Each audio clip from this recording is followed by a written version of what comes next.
I am inspired to make wines that are inspired by my dad's legacy and my daughter's future. It means that I am very committed to a couple of very specific things: sustainable winemaking, community, and diversity and equity. That is not going to fly for all people. Some components of that really do not resonate for some consumers.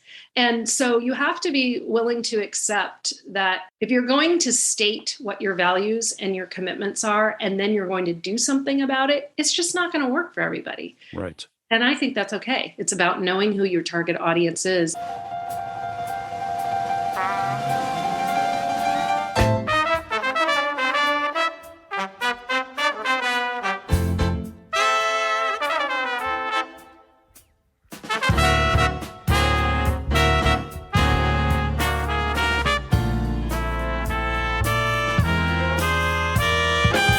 Dave Bolger here, and welcome to Had I Known, conversations with interesting members of the Hamilton College community. This week's guest is Jessica Mozeico, class of 1995. All right. Good to hear this music again, and good to talk to you again. Got a lot of texts, a lot of emails. Is the show done? Is the show over? Are you done making new episodes? What happened? Where'd you go? I know. I'm sorry. I took a break, put out an episode, made a big deal about coming back, and then, took another break. Sorry. But here we are. Happy Labor Day. Happy end of summer. I figured as the summer's ending, Hamilton students are back on campus. Figured it was time to get back to doing this. So here we are. And here we are with a fun conversation. Jessica Mozeico, class of 1995. Jessica is the co-founder of Et Fille Wines, a winery she founded with her father in 2003. And in this conversation, you'll hear Jessica talk about the story behind the founding of Et Fille, which in French means "and daughter." And if you've listened to episodes of this show, you know that we often explore interesting career paths. Well, the story of Et Fille is an interesting one for Jessica. Started out as a passion for her dad. She came on board to help him after having already established a very successful career in biotechnology. Not only is this conversation a interesting exploration of a fascinating career path, it's also an incredible lesson in winemaking in the business of wine. So if you have any interest in wine, this is an absolute delight for you. And throughout this chat, you'll hear me demonstrate my utter stupidity when it comes to wine. Which, by the way, I'm eternally grateful for Jessica demonstrating immense patience with me as I asked some of my clueless questions. So not only is she brilliant, Hamilton grad, obviously, Wharton educated, but she's also very patient and kind and funny. It was a fun chat. And after having been away for so long, I'm delighted to have this be the first conversation back after a long break.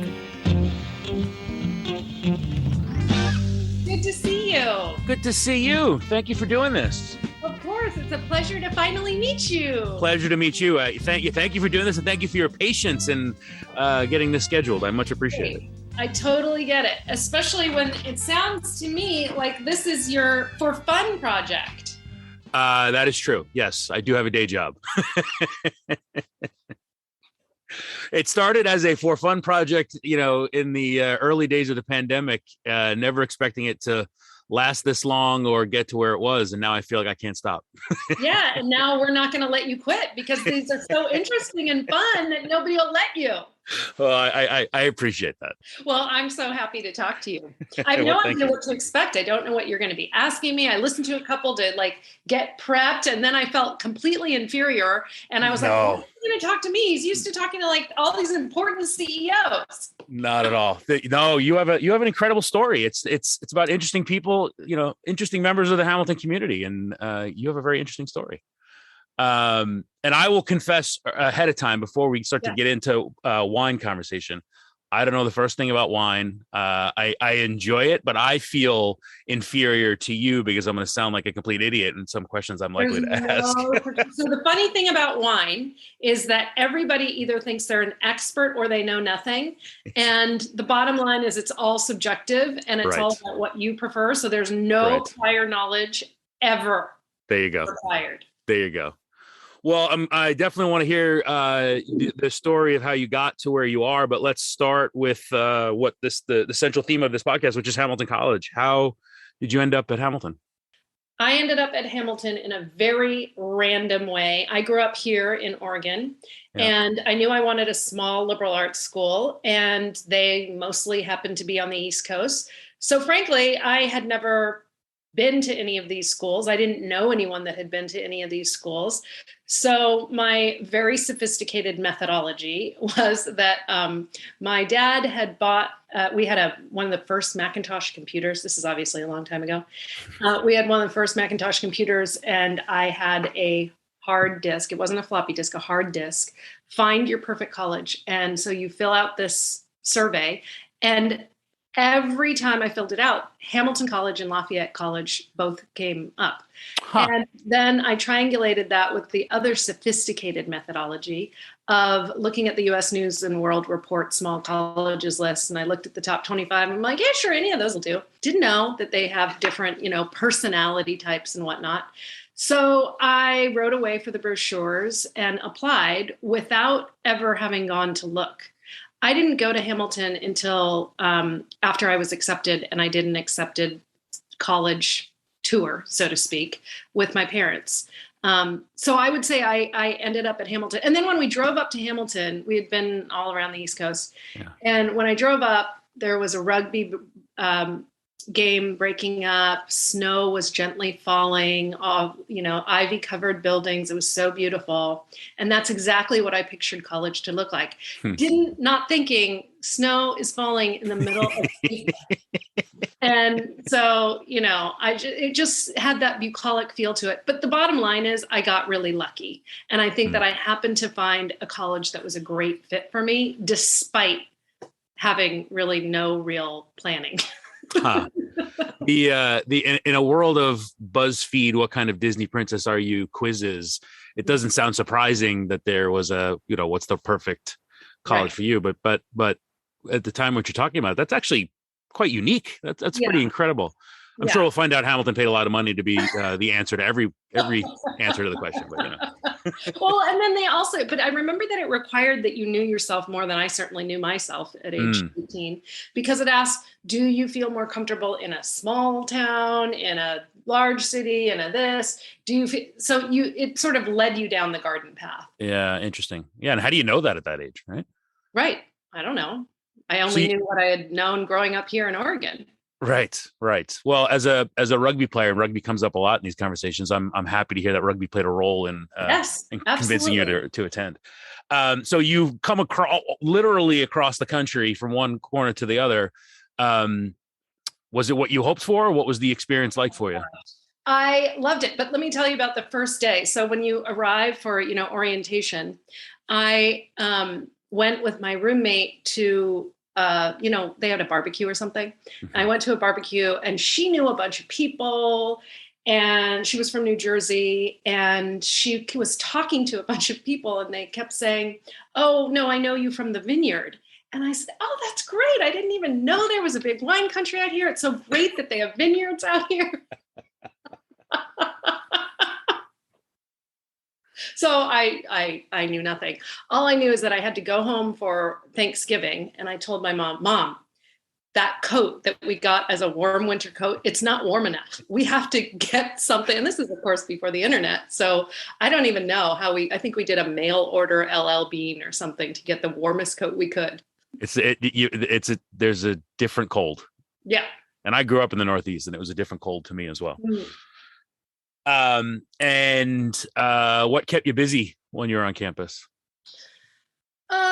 So I was a science major undergrad, and I was active I interned at the admissions office, and I loved that. And then I did a lot of things in the science building. I was an RA, a TA, And then I was a dancer at the time. So I think may have started the Student Dance Alliance.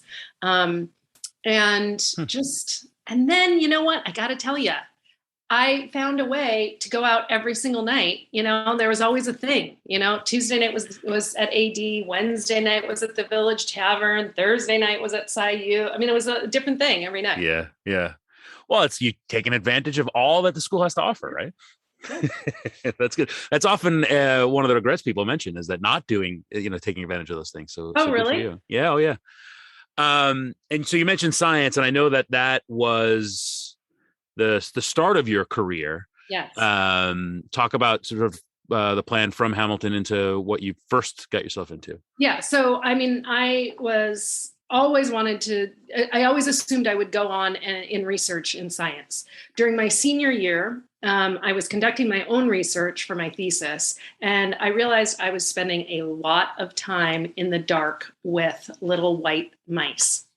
And as fascinating as that was, I really was missing interacting with people and leadership opportunities, but I didn't really know what that meant. And I was flying back from Oregon to Hamilton, and I happened to sit next to a woman on the airplane that was a vice president of research and development for Eli Lilly. She was working on Prozac, and I was doing my senior thesis in eating disorders. And I had a hypothesis that eating disorders had a correlation with depression. So because she worked on Prozac, which was for depression, I had a really interesting discussion about drug development with her.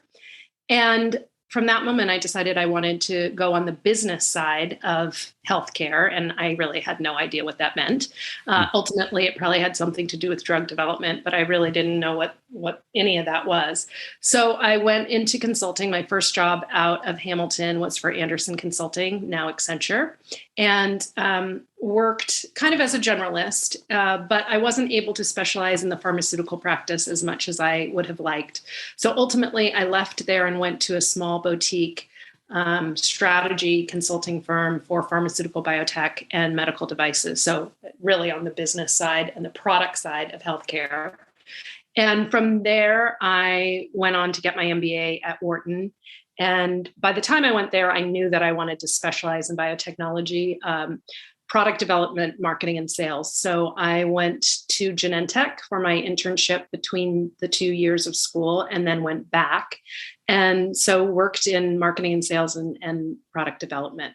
One of the things that interested me about your background that you're explaining here and thinking about what you do now, I don't know a lot about the healthcare world. I've grown up in advertising and marketing and occasionally have dabbled in that world in pharma.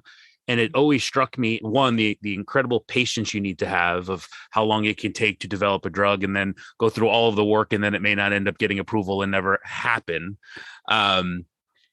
Growing the grapes, waiting for them to mature. But there's a lot of patience in that too. Is there a correlation? Did you learn to be patient? Totally, because you're always cultivating. I mean, there's a couple of things. One is you're cultivating long-term vision, and you're cultivating what do you want to produce in the long term, understanding that there are going to be 50 million variables that come in between now and when it's ultimately marketed. Yeah. So that's number one. Number two is that risk mitigation comes a lot into play because in drug development, for example, you can't launch a drug without having some sort of mitigation of when you're outlaying expenditures, when you're hiring people, et cetera, until you have certain markers for success. You're always worried about the what ifs. And there's a very rigorous and structured way to planning ultimately a launch based on certain gates or certain specific events that will help you mitigate that risk. I actually think that working in wine, because it's ultimately agriculture, is the exact same thing, which is that we choose voluntarily to own a business and work in a field where it could all go to where in a handbasket at any point in time, and nobody would have seen it coming. And so many things have to fall into place for that bottle to hit the shelf. Yeah, that's right. And so you need to be the type of person that not only wants to manage that risk, but feels some degree of excitement by it. Sure. You know, I mean, Sure. you have to not look at risk as a downside. You have to look at it as, now how are we going to manage this? What could happen? I don't know what could happen. We'll figure it out. And while you were doing that type of work and mitigating that risk on the pharmaceutical side, your vision until, as I understand it, you got a phone call from your dad, was to continue to do that? That's exactly right. All I really wanted to do was to continue to progress in biotechnology leadership. And that was the only thing that was kind of on my radar. But I had grown up with my dad was a software engineer, and his hobby, just for fun as a relaxation, was that he planted a vineyard on our property, and he made wine in the garage just as a weekend hobby. And I always helped him when I was growing up. Had fun, didn't really think about it. When I turned 21, my mother doesn't drink. She just never has. And so when I turned 21, my dad was so excited to finally have somebody that he could share wine with. I was studying my junior year spring in Florence, and they met me in Florence, and we went to Burgundy for my 21st birthday.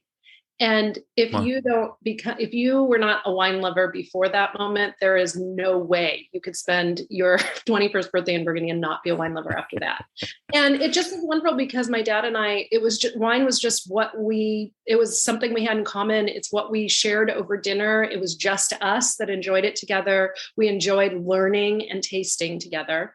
But again, never thought anything of it. Well, 20 years later, after he'd been, doing this, after he had started making wine for a hobby, he called me at my job in San Francisco in biotechnology. And he said, "So I've been thinking about this a little bit more, and I'd like to do this professionally." And I said, "That's a great idea, Dad. You should go do that." And he said, "No, I really don't want to manage the business side of it. So I'd need a partner." And so we co-founded the winery in 2003. So my pathway was entirely out of family loyalty.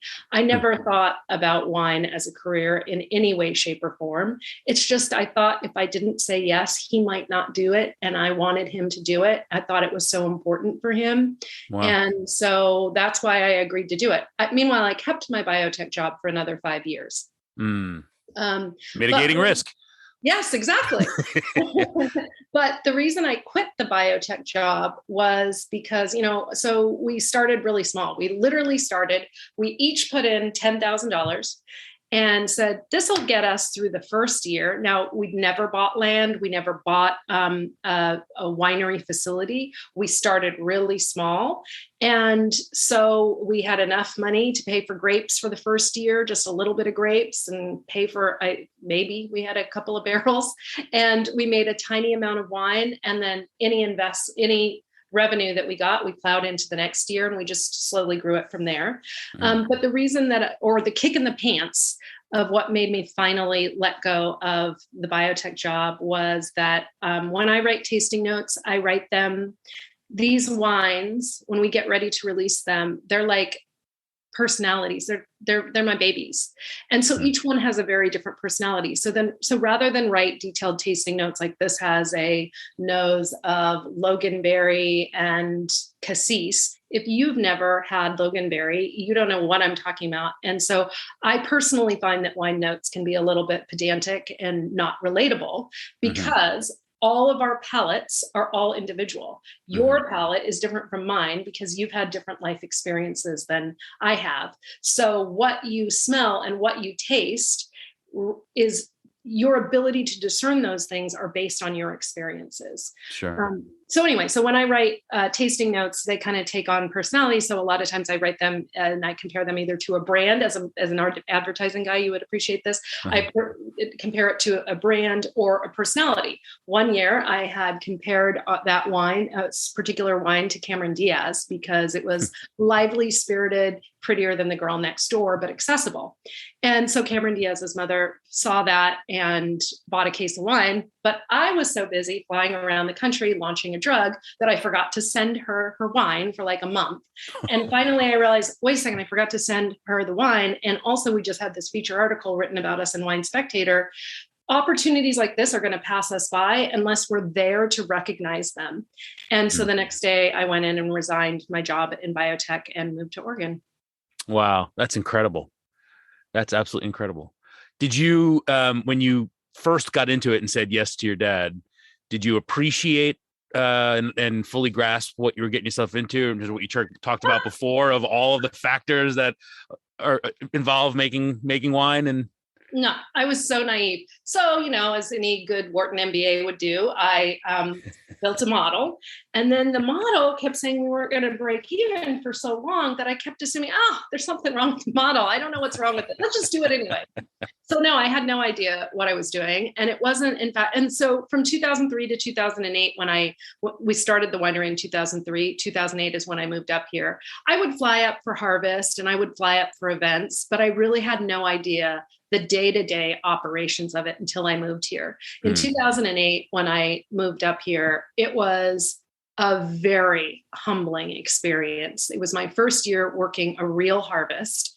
And I basically and I had never worked in a manufacturing environment, by the way, which ultimately the production side of winemaking requires some knowledge in that. So, if I wanted to move something from tank A to tank B, I had no idea how it was going to zap itself over there. I did not know how to hook up, what a pump was, never mind how to hook things up, never mind how to drive a forklift to move things.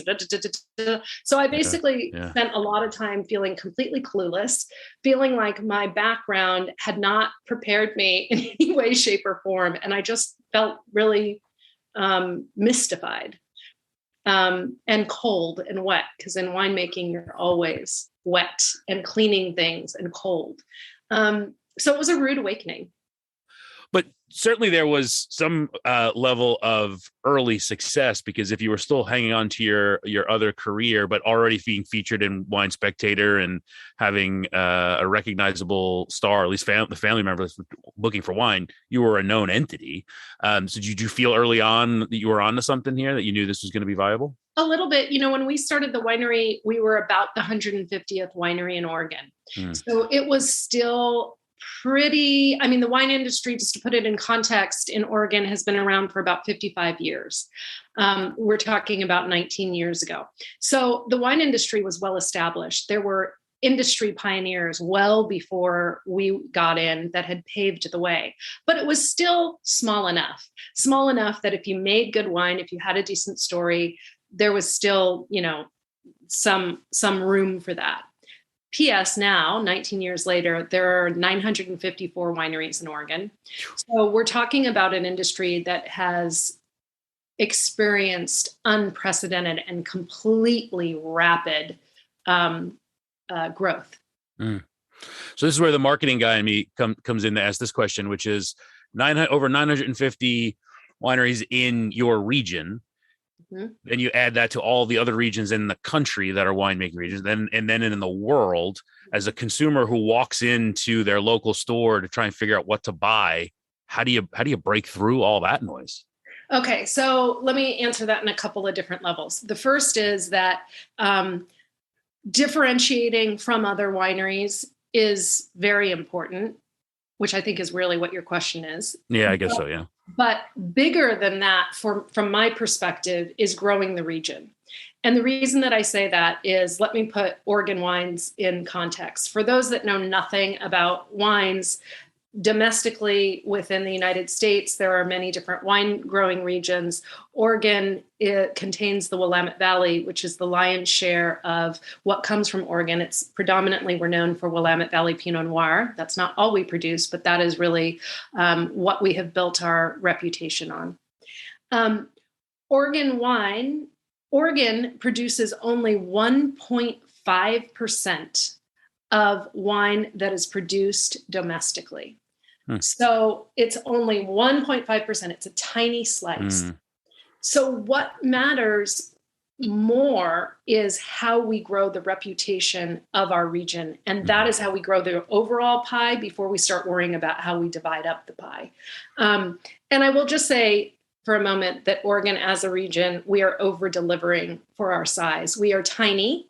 We are, as I said, only 1.5% of domestic wine produced. We are also made up of tiny producers. 75% of Oregon wineries produce 5,000 or fewer cases. So that means you have a lot of small family businesses like mine. As opposed to, a different kind of model that we have, say, in California. So we're tiny, but we're mighty. So a couple of markers for that. Despite producing only 1.5% of wine in the US, we produce over 20% of Wine Spectator scores over 90. Now, I'm not saying that Wine Spectator scores over 90 is the arbiter of quality, but if you use it as a proxy, sure, that is disproportionate. Secondly, while overall wine sales have remained flat for the last few years, and I'm even talking pre-COVID, Oregon wine has grown at 3 times the growth rate of the overall category. Wow. So we're tiny but mighty. And is that because you're all in some capacity working together? Are you collaborative with? Yeah, you have to be. Mm-hmm. Rising tide sort of situation. Exactly. Yeah. We have to build demand for the category so that we all win. Yeah. And I think that's one of the unique and differentiating features of the Willamette Valley and of Oregon is that we have this ardent belief that, exactly like you said, rising tide lifts all boats. Yeah. And what is it that aside from the remarkable talent that is running these wineries and incredible people such as yourselves, what is it about the Valley that makes those scores so high?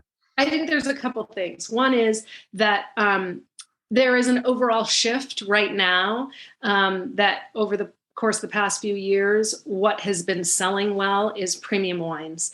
And so that is what we produce. So drive towards higher quality, more expensive wines is exactly our sweet spot. So we're in the right place at the right time, number one. Number two, because of what I said, that 75% of us produce 5,000 or fewer cases, you have an indicator of quality. I'm not saying that small producers produce better quality than large producers, but I'm saying in general, we don't have some of the pressure or some of the processes that can lead to sometimes cutting corners. So I think that there is that focus on quality. You mentioned pre and post COVID. What did COVID do to the business? I imagine your off premise or your at home consumption went through the roof, obviously. Was that ultimately a good thing for the business? I think it is a fantastic thing, A, for the business, and B, for you and I as wine drinkers. So yes, first to answer your question, what happened is that, yes, on-premise shut down. I mean, for me, in Oregon, we had lots of closures, open closures. I shut down the tasting room 4 times. So there was a lot of that complete freezing of the market in the on-premise sector. So just to back up, in wine, we can legally only sell in one of 2 ways. We can sell direct to consumer. We're all familiar with that. And now at this point, most states allow you to do that. There's only a handful of a couple states that don't allow you to do that. The other is through distribution. So we have a forced 3-tier distribution system of wine in our country, dating back to Prohibition, which is that it is illegal for me. Let's say, Dave, you own Dave's wine shop and you want to buy my wine. It is illegal for me to sell to you. So I must only sell to a distributor and have an exclusive arrangement with a distributor in your state who then in turn sells to you.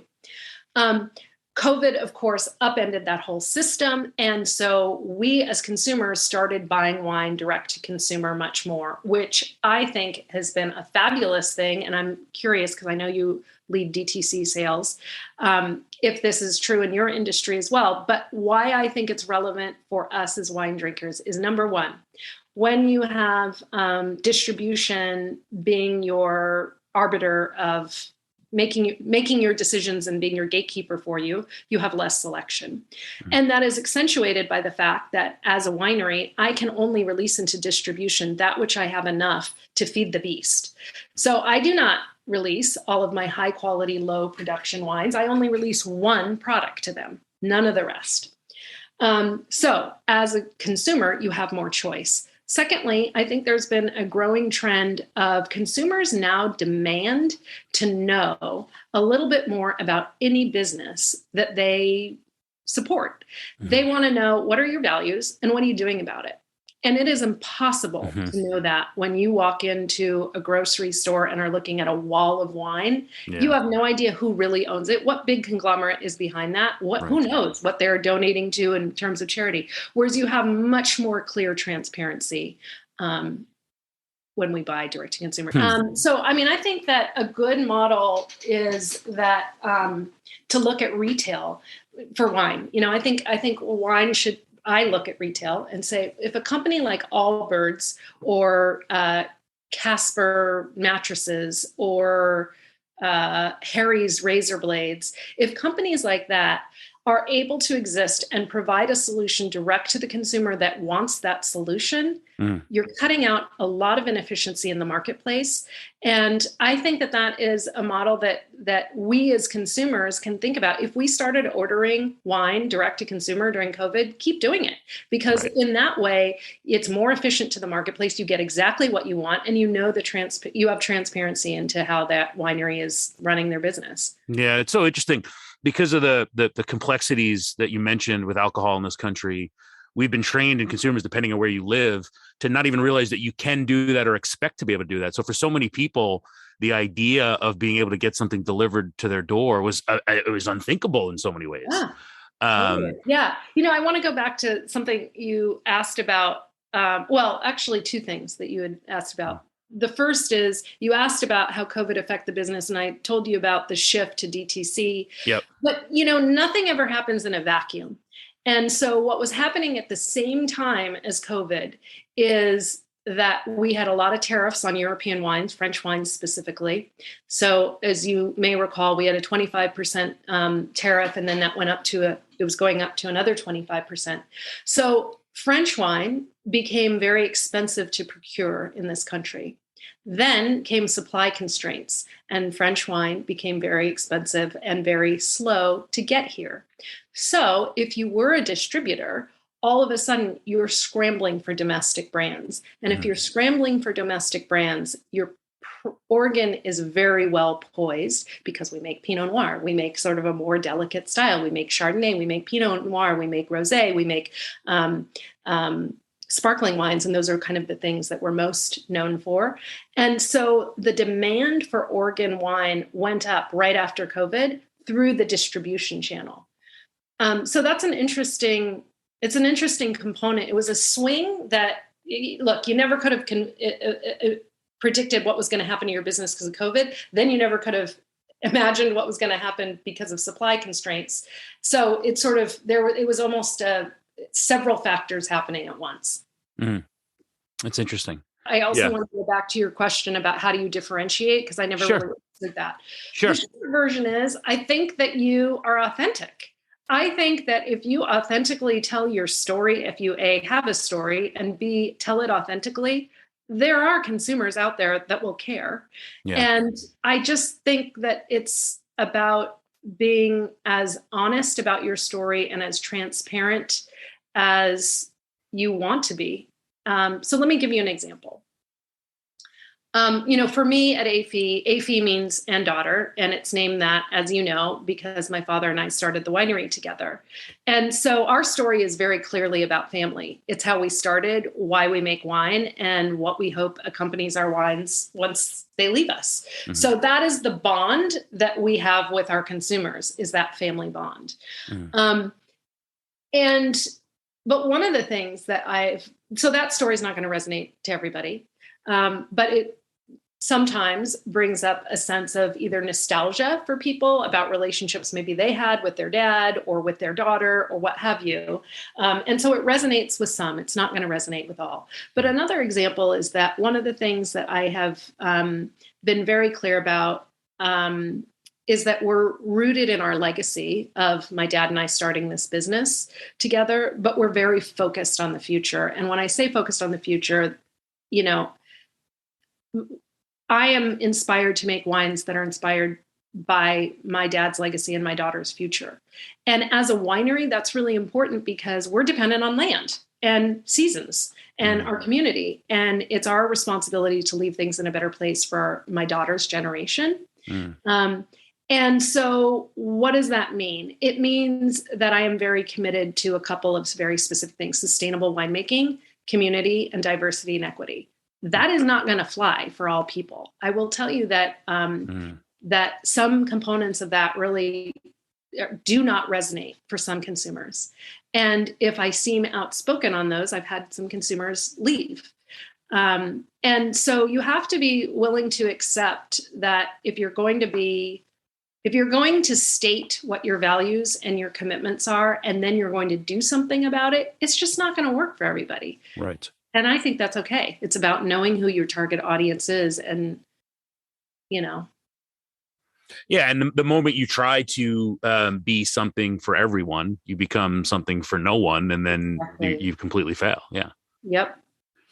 So you nail this story and people are on board with what you stand for and what the brand means. We talk about the liquid in the bottle for, again, a dope like me. What should a neophyte be looking for? In the wine itself? Yeah. Okay, so let me just answer that from a general question. So I do a series of workshops that is Wine Tasting 101.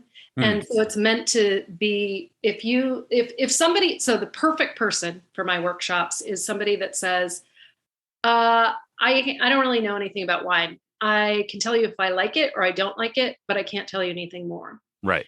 So if you say that, first of all, acknowledge that you have the most important piece down, which is trusting your own palate, trusting yourself. That is the number one thing we all need to do, is not assume, because we've done a terrible job in wine of making it seem like it's this highly specialized blah, blah, blah. And that if I say orange peel on the finish and you don't get orange peel, oh my God, you failed the test. Yeah. How much of a barrier do you think that really is? Do you think that holds people back that otherwise may enjoy wine, but feel like intimidated? Yeah. Yeah, I do. And whether it holds them back from actually drinking it, but I see that it holds them back from feeling comfortable talking about it. Yeah. So my role is to get them more comfortable, because the first thing is, if you like it or you don't like it, that's fabulous. Then my job is to help you break down, when you say you like it, what might you like about it, so that you can identify other wines that you might like in the future. So I have a super easy framework for this. I call it the 4 F's. And this is just a really, no matter what you're doing, what you're tasting, whatever is in your glass, there are 4 F's that you can sort of break down the wine. The first is fragrance, the aroma or the bouquet. The second is flavor, kind of self-explanatory, the taste. Can I ask you a dumb question before you go on the first F? And that is because your taste is associated with, it's all connected. Yeah. Okay. Yeah, exactly. Okay. Exactly. And I'll tell you what to do with these, what I would suggest. Okay. But I'll define it first. No, please do. And I'll define it. And then, so we had flavor, we have, we have fragrance, we have flavor, then we have feel. So when I say feel, I mean literally how it feels in your mouth. Is it silky? Is it scratchy? Is it light bodied? Is it heavy bodied? Just simply the weight of it and how it feels in your mouth. And then the fourth is finish. How long does it last after you've swallowed it? So that's it. There's only 4 parameters that you have to think about with wine. And what I would suggest doing with those is simply assigning a score from 1 to 10 of your personal preference. 1 is I hate it, 10 is I love it, for each 4 of those things. So for fragrance and flavor, what I suggest people do is assign it a score of 1 to 10 based on, do you like it? And do you like it? If you want to think more analytically about, do I like it? You might want to think about the intensity.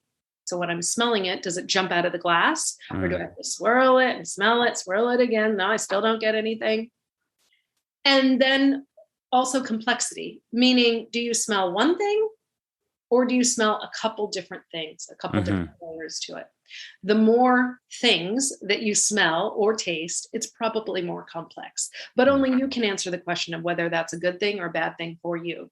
Mm-hmm. And so I just say, so smell it, score of 1 to 10, taste it, score of 1 to 10, put it in your mouth and think about how it feels in your mouth, score of 1 to 10, swallow it, wait 10 seconds, 20 seconds, score of 1 to 10. That's it.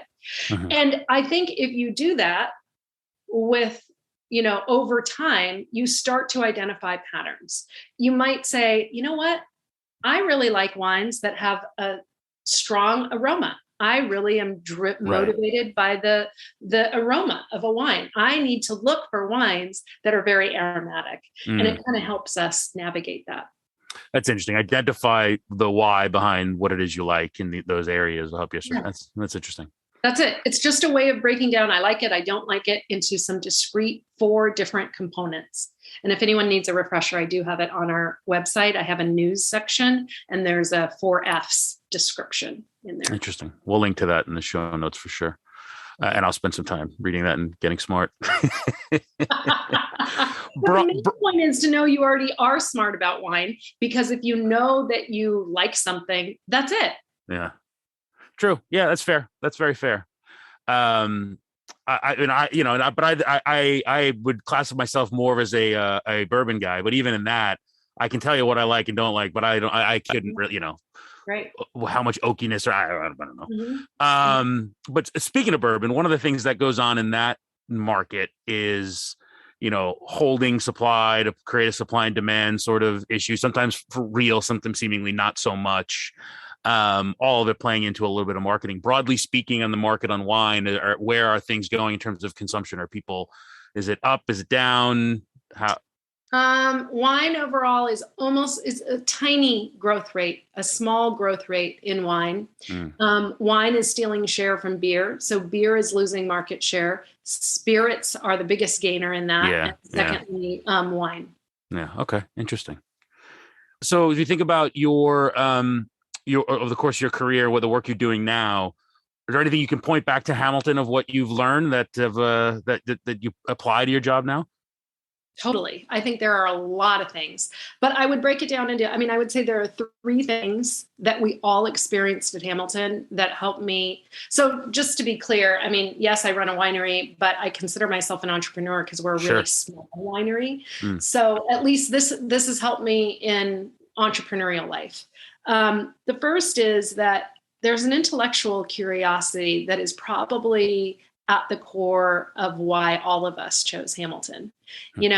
We like the idea of not being niche specialists, but being generalists. There was something about the liberal arts education that appealed to us. And that's exactly what was encouraged, is exploration and finding your own path. And you're interested in something, go learn about it. You want to create your own major, go do it. You want to create your own, specific coursework, go do it. So that intellectual curiosity is core to why I think many of us chose Hamilton, and it's core to running a small business in a rapidly changing environment. The second is that the other thing that I think was so unique about our Hamilton experience versus a lot of friends that went other places is that at Hamilton, if you were interested or curious about something, go start it. If it doesn't exist, go do it. And so, I think an example is I wanted some sort of student dance group. And so we just started the Student Dance Alliance and put on a show. It was just pretty simple. But that kind of behavior is rewarded at Hamilton. Yeah. There are very few barriers. You're encouraged to do that. And as a small business owner, that's exactly what you're doing all the time. There's no rule book for anything. You want to do something, you want to figure something out, just try it. And then the third is relationships. I think most of us at our core, what made Hamilton unique for us is the relationships we formed. And I think it's no small accident that Hamilton is a culture of, with such a small class size in the middle of nowhere, you have to treat people like you're going to see them the next day. And you treat people with a degree of an assumption that you're going to be interacting on an ongoing basis. And as a small business owner, you have to treat your own ecosystem that way too. That there are no transactional relationships in business, but there are relationships that you exist in under the assumption that it's going to be an ongoing relationship, which is something that I think I formed at Hamilton. Treat people like you're going to see them the next day. That's really interesting because you literally would. Yeah. That's really interesting. That's a great sentiment. I know. Yeah, exactly. Right. My mom, I'm originally from Hawaii before we moved to Oregon, and my mom is from Hawaii, and she calls it island mentality, which is no one's leaving the island. So you better treat people as though they're an ongoing concern. And I think Hamilton was the same way. Yeah, I like that. I like that a lot. When I had friends in college who went to bigger universities and would ask me what it was like, I used to say, well, you remember in high school when you knew that you would, if you had to talk to somebody, you knew you'd see them between fourth and fifth period because of the schedules. You were all on the same schedule. So it's the same thing at Hamilton. I know on Wednesdays, I'm going to see these 5 people on the walk from there because it's a small school. That's very funny.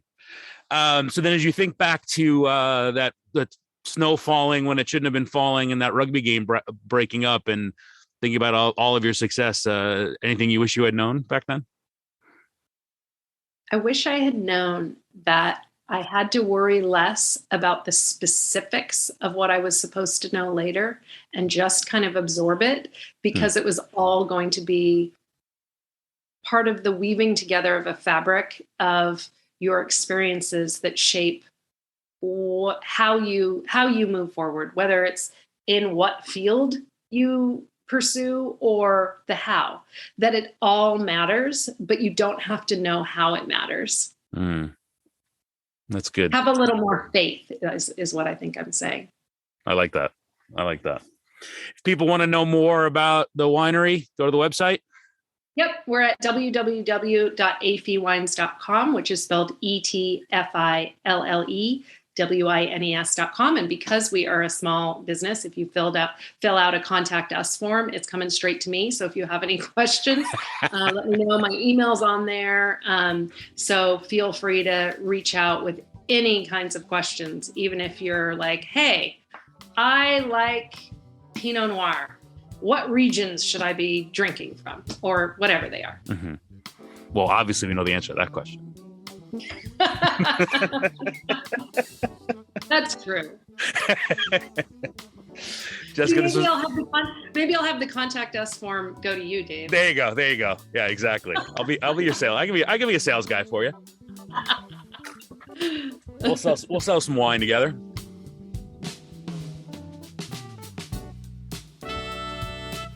All right, that's Jessica Mozeico, class of 1995. That was a fun one. I learned a lot. I think I'm still more of a bourbon guy than a wine guy, but definitely got to try some Et Fille. If you want to get your hands on some Et Fille or learn more about the winery, virtual tastings, a wine club, all sorts of stuff they have going on in the Willamette Valley, go to etfillewines.com. That's ETFILLE wines.com. My thanks to Jessica for joining this week. It was a lot of fun. And my special thanks to friend of the show, Tara Huggins, for turning me on to Jessica. Good call, Tara. All right, let's see if I can remember how to do this. You have been listening to Had I Known on WHCL-FM, Clinton, New York. That is, of course, unless they've kicked me off the air there because I've been absent for 4 months. HadIknown.buzzsprout.com for all previous episodes. Social media, Had I Known Show. Drop us a line, tell us what you think. Be like Tara and give us some recommendations on who else should talk to for the show. As always, my thanks to Dr. Michael Woods for supplying the music on the show. And once again, Doc is going to play us out. Hope you enjoyed the show, and we'll talk to you next week. I promise.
Had I Known podcast show on your radio or take it to go.